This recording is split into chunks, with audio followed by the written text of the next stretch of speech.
9 tahun Teddy telantarkan anak perempuannya, mantan istri, dia selingkuh, anak tak kenal ayahnya. Satu persatu orang membongkar bobroknya sifat Teddy suami Lina Jubaidah.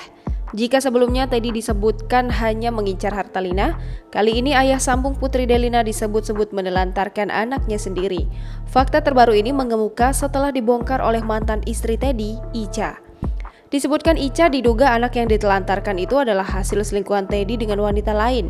Dilansir tribunnews.bogor.com dari YouTube SCTV acara Status Selebriti, mantan istri menyebut Teddy pernah selingkuh dengan wanita lain.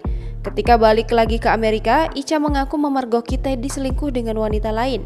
Padahal saat itu usia pernikahan Teddy dan Ica baru berusia 2 bulan di tahun 2008. Kemudian diakui Ica, dari hasil perselingkuhan tersebut, Teddy memiliki anak yang kini sudah berusia 9 tahun.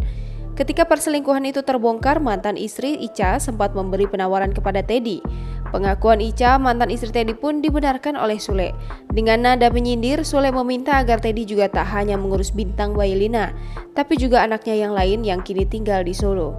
Dilansir tribunnews.bogor.com dari YouTube SCTV acara Status Selebriti, nama anak Teddy selain Bintang itu diberi nama Karin. Ketika menghubungi Tante Karin, Rizka belak-belakan mengaku bahwa Teddy sama sekali tidak mengakui anaknya.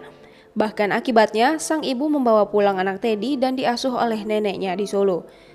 Bahkan diakui sang tante, anak Teddy ini tak pernah mengetahui siapa sosok ayahnya.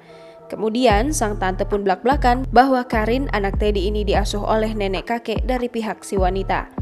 Meski sudah ada pengakuan dari mantan istri dan keluarga wanita kerabat yang diduga selingkuhan Teddy, hingga saat ini Teddy masih belum memberikan klarifikasi terkait kabar punya anak lain selain bintang bayi Lina. Jangan lupa subscribe, share, komen, dan like ya!